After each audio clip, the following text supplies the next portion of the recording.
Afterword. As we have seen, the rules of Benedict of Nursia and Basil of Caesarea touch on a lot of areas, though not all, of course. The purpose of these rules is to facilitate the monk's relationship to God and to organize the life of the monastery/community. Given that most of us are not monks in the traditional sense, we come to these rules already having to do a bit of adjustment so that they can fit our lives, and as it turns out, they are easily adjusted so as to help the Christian's believer in her relationship to God. That is, the spiritual teachings of these documents apply to all Christians, not just monks and nuns. Moreover, many, perhaps even most people, live in some type of community. A married couple without children is still a community of two. Thus, these rules, when they talk about things related to living in community, have something to say to all of us as well. Nonetheless, there is so much information in these rules that one might be overwhelmed. Thus, let me suggest 3 main takeaways. 1. All Christian believers should try to live their life in accordance with the rule. A rule of life sets out the parameters of one's Christian life.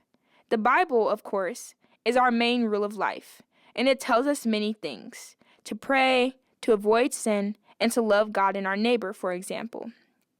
But other rules, like the ones by Benedict and Basil, can also help us to see how to live well. For example, the Bible tells us to be humble, James 4:10, but Benedict's rule fleshes out for us the steps that we can ascend to gain humility. Living a ruled life means being intentional about how we cultivate our spiritual lives, and these rules can help us. 2. All Christians should live together in community well, and that takes organization. Every family has an unwritten set of rules.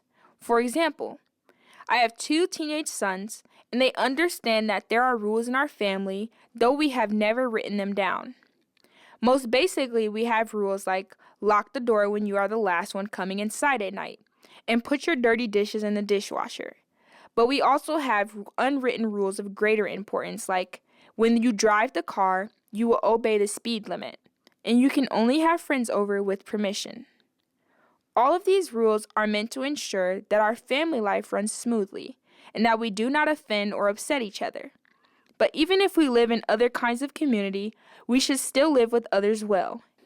And again, that takes effort in some sort of rules and guidelines.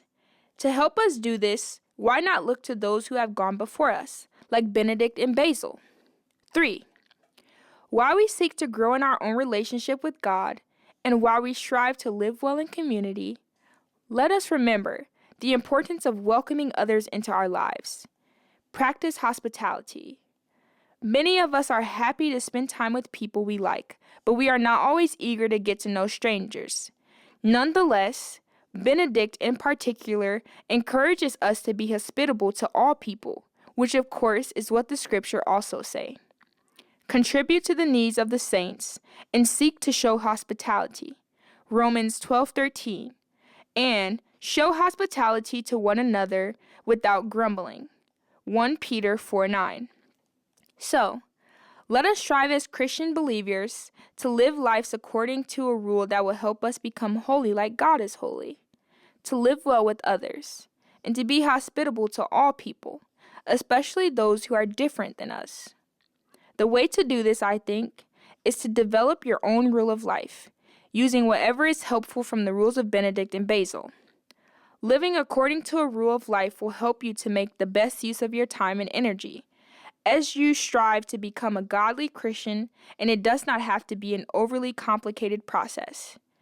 One could develop a rule of life in 3 steps. First, read, reread, and meditate on the Bible and the rules of Benedict and Basil, asking yourself, what are the practices and habits from these texts that should be in my own rule of life? Make a list of those things and be specific.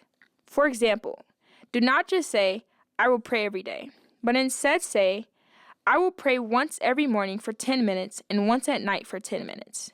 Second, take an inventory of your daily life, asking yourself, what are my daily commitments?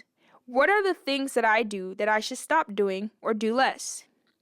What are things that I do not do that I should start doing? Lastly, take what you learned from the first 2 steps and devise a daily and/or weekly rule of life. Though more could be said, this is at least a start to living a ruled life akin to that espoused by Benedict and Basil.